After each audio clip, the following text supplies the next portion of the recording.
The silent warning. The Galactic Assembly Chamber existed in a place where three star systems met. It was a structure built by civilizations that had mastered time itself. The chamber floated in the void, held together by technology so advanced it appeared to be magic. Inside this ancient hall sat the Council of Ancients, beings who had witnessed the birth and death of 1,000 worlds. The ancients were not a single species. They were the survivors, the wise ones who had lived long enough to understand the patterns of the galaxy. Some appeared as flowing energy. Others took forms of living metal. A few existed as consciousness within crystalline matrices. They had one purpose: to maintain balance in the galaxy and prevent unnecessary destruction. For 150 years, they had watched a new species with great interest. These newcomers called themselves humans. They came from a blue planet in a quiet corner of the galaxy, a world they named Earth. The humans arrived with outdated ships and simple technology. They asked permission before settling new worlds. They traded fairly. They shared their knowledge freely. They seemed peaceful, almost gentle. But the ancients knew better. They had studied human history during their isolation on Earth. They had watched recordings of human wars, human struggles, and human survival against impossible odds. What they saw disturbed them deeply. Humans had a quality that no other species possessed. When pushed to the edge of extinction, they did not break. They adapted. They endured. They became something terrifying. The eldest of the ancients, a being known simply as Keeper, had lived for 40,000 years. Keeper had seen species rise and fall. Keeper had witnessed the great wars that reshaped the galaxy. And Keeper recognized something in humanity that others missed. It was not their technology. It was not their physical strength. It was their absolute refusal to accept defeat. Keeper called a special session of the Galactic Assembly. Representatives from 200 species gathered to hear the warning. The chamber filled with beings of every imaginable form. There were the graceful seraphim with their wings of light, the massive titans with their stone bodies, the quick-thinking cerebrans with their enormous brains, and many others. Keeper spoke in a voice that resonated through every mind in the chamber. The message was simple and direct. Humanity must never be provoked to war. Trade with them. Learn from them. Befriend them if you wish, but never threaten their survival. Never harm their young. Never attack their homes. This is not a suggestion. This is a survival protocol. The assembled species listened politely. Most agreed without question. They had no reason to fight with humans anyway. But one species scoffed at the warning. They were the Krell Empire, conquerors of 30 star systems, destroyers of 12 civilizations. The Krell were massive creatures, standing 3 meters tall with 4 powerful arms and skin like armored plates. They had never lost a war. They had never been defeated. The Krell ambassador, a war leader named Throck, stood and addressed the council. His voice boomed through the chamber with arrogance that made even the ancients uncomfortable. You speak of these humans as if they are dangerous. I have studied them. They are weak. They have small territories. They have few warships. They avoid conflict. They are prey, not predators. Keeper tried to explain. You misunderstand what makes them dangerous. It is not what they have. It is what they become when threatened. Humans have a history of surviving extinction events. They evolved on a violent world. They know suffering in ways that peaceful species cannot comprehend. When you attack them, you do not fight soldiers. You fight survivors who will sacrifice everything to protect their own. Throck laughed. It was a harsh, cruel sound.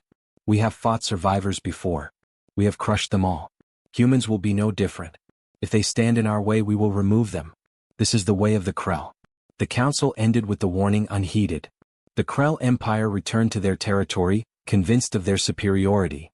The ancients could do nothing more. They had given their warning. What happened next would be on the Krell's own heads. 3 months later, the Krell Empire discovered a human mining colony on a resource-rich moon they wanted. The colony was called Osiris-7. It was home to 8,000 humans, mostly miners and their families. They had built a small community there. Children played in the domed gardens. Workers extracted rare minerals. It was peaceful. It was quiet. It was defenseless. The Krell sent a battle fleet. They did not negotiate. They did not offer terms. They simply appeared in orbit and began bombardment. The humans on Osiris-7 sent distress signals. They begged for mercy. They offered to leave peacefully. The Krell ignored every message. They wanted to make an example. They wanted to show the galaxy that human claims meant nothing. The bombardment lasted 6 hours. When it ended, Osiris-7 was a crater. 8,000 humans were dead. Men, women, children. All gone.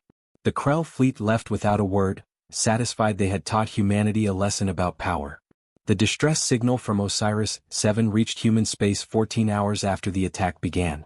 It reached a merchant vessel called the Aurora, captained by a man named David Torres. Torres was 38 years old, a former military officer who had left service to run supply routes between human colonies. He had a crew of 40, all civilians. His ship was not built for combat. It carried medical supplies and food. Torres received the distress call while his ship was near the Osiris system. He changed course immediately. His crew did not question the decision. When fellow humans called for help, you answered. It was that simple. The Aurora arrived at Osiris-7 to find only silence. The moon's surface was scorched black. The domes were shattered. The colony was gone. Torres and his crew searched for survivors. They found none. What they found instead were the bodies. Thousands of them. Families who had died holding each other. Children who had been running toward shelters when the fire came from the sky. Torres stood on the bridge of his ship and looked at the dead moon below. His hands shook. His crew wept openly. They were not soldiers. They were merchants, mechanics, medical staff. They had never seen war. They had never seen this kind of deliberate cruelty. The ship's communication officer, a young woman named Lisa Park, found evidence in the wreckage. She discovered recordings from the colony's final hours. She played them for Torres. He listened to families saying goodbye to each other. He heard children crying. He heard the colonists begging the Krell to stop. He heard the Krell laughing. Torres made a decision. He recorded everything. Every image. Every message. Every piece of evidence. He sent it all back to Earth through the fastest channels available. He attached a simple message. They killed everyone. Even the children. They laughed while doing it. This was not war.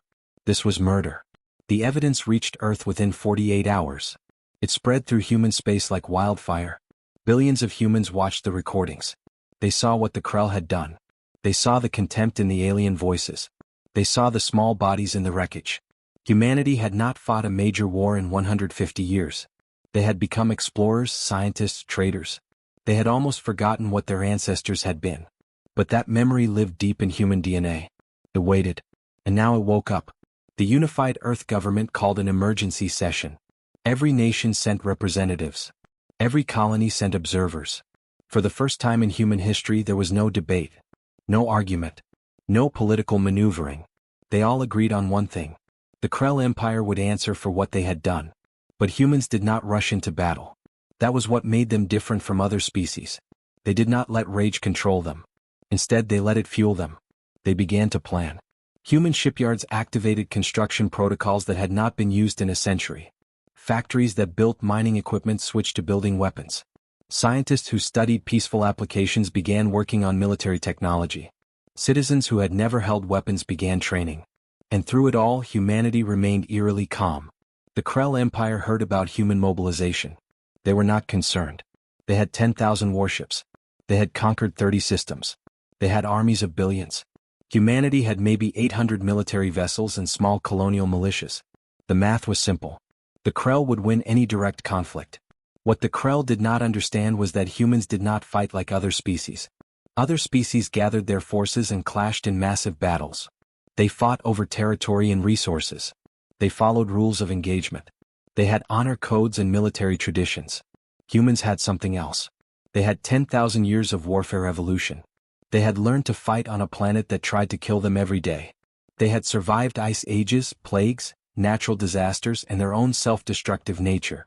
They had learned that survival did not care about honor. Survival cared about results. David Torres received new orders while his ship was still at Osiris-7. He was to report to Earth immediately for reassignment. The government needed experienced captains for what was coming. Torres looked one last time at the dead colony below. He made a promise to the empty moon. We will remember you. And we will make sure they never forget what they did here. Back in the Galactic Assembly, the ancients watched humanity prepare. They saw the quiet efficiency. They saw the lack of grand speeches or dramatic declarations. They saw humans simply doing what needed to be done. Keeper spoke to the other ancients with a voice heavy with sadness. The Krell have made a fatal mistake. They attacked humans and laughed about it. They killed children and felt pride. They do not understand what they have unleashed. Another ancient asked if they should intervene. Should they try to broker peace before the violence escalated? Keeper shook his ancient head slowly. It is already too late. The Krell broke the one absolute rule. They made humanity choose between peace and survival. Humanity will always choose survival. And they will make that choice with a completeness that the Krell cannot imagine. The galaxy continued turning. Stars continued burning. And somewhere in the darkness of space, humanity sharpened its teeth and prepared to remind the galaxy why the ancients had given their warning. The Krell Empire had 3 months of peace left. They did not know it, but their time as conquerors was already over. The only question remaining was how much of their empire would survive the lesson humanity was about to teach. Commander David Torres stood on Earth for the first time in 5 years. He had been reassigned to the military with a rank of commander. He would lead a new type of vessel, one designed specifically for the coming conflict. It was not the largest ship. It was not the most heavily armed. But it was something the galaxy had never seen before. It was a ship designed to fight the way humans had always fought.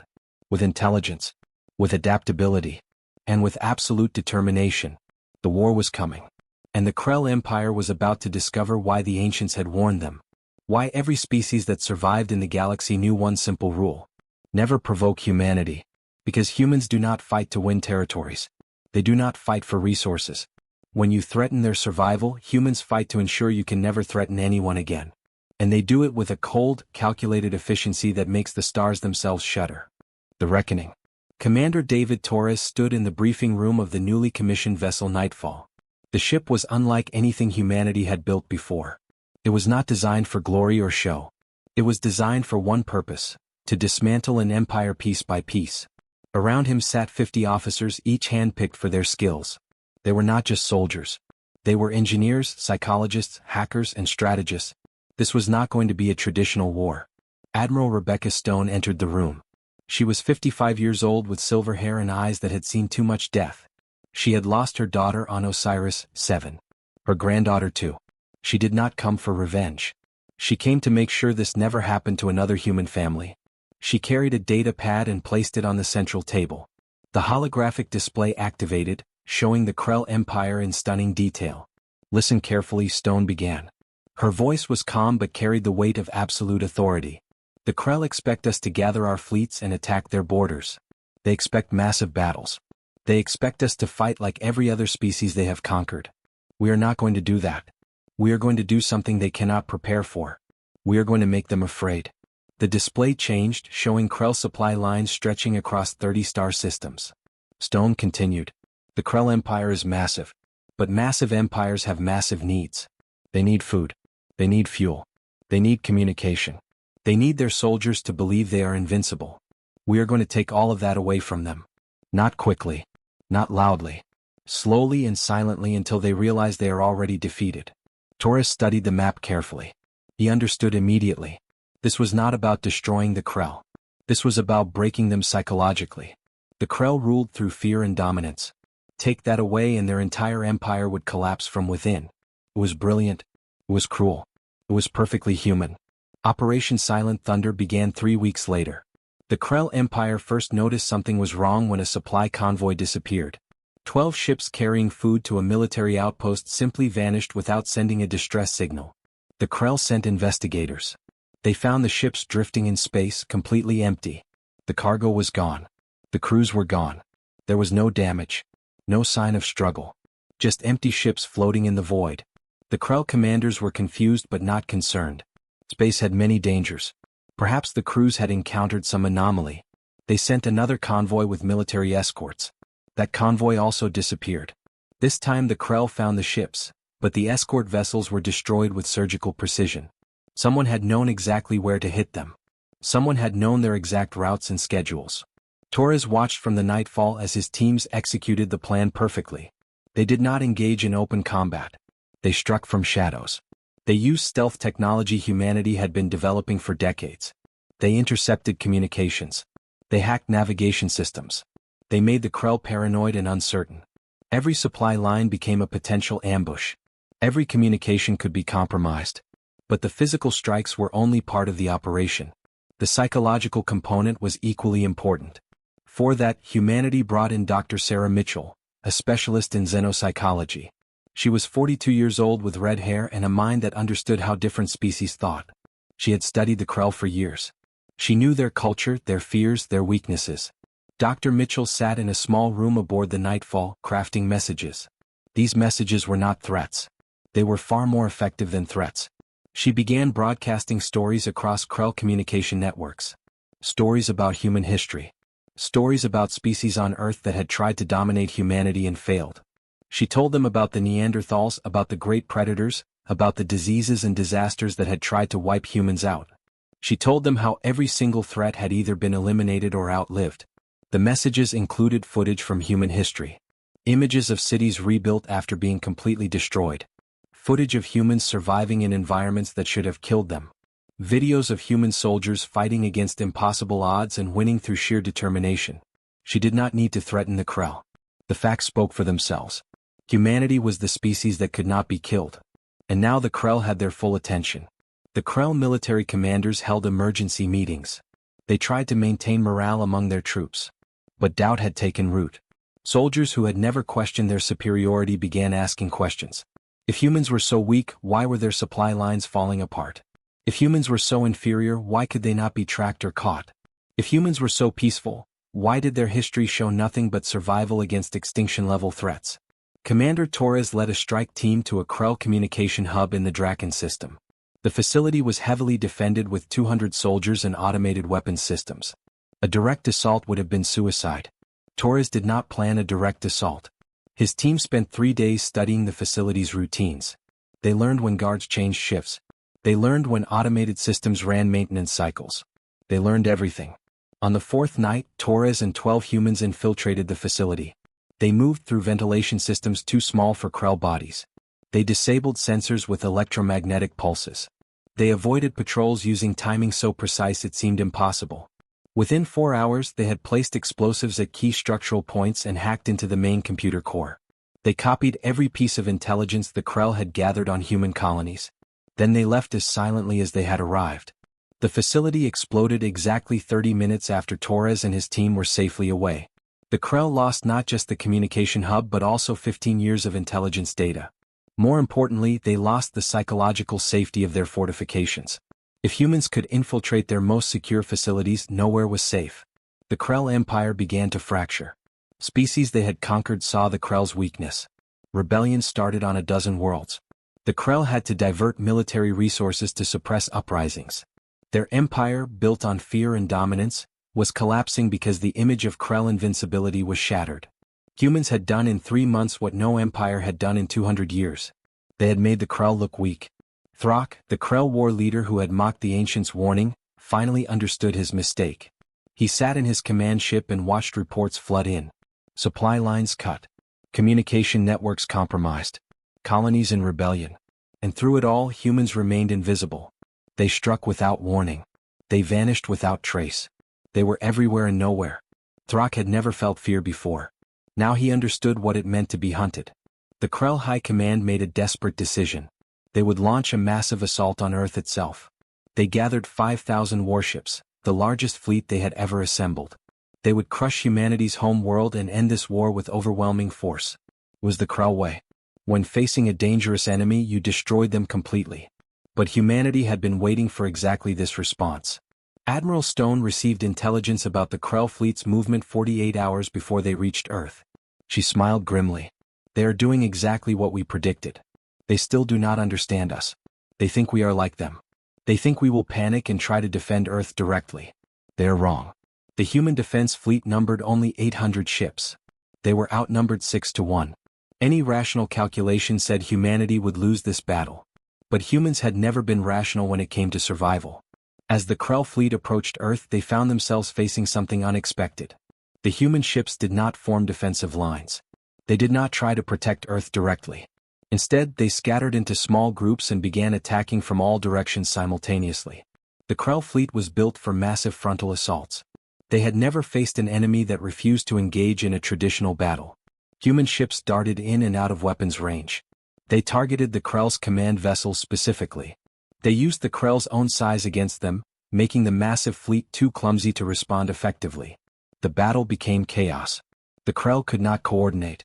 Their numbers meant nothing when they could not bring their weapons to bear on targets that would not stay still. Commander Torres led his squadron through the heart of the Krell fleet. His ship, Nightfall, was fast and heavily shielded. He did not try to destroy Krell warships. Instead, he targeted their communication arrays. Every ship he passed lost the ability to coordinate with others.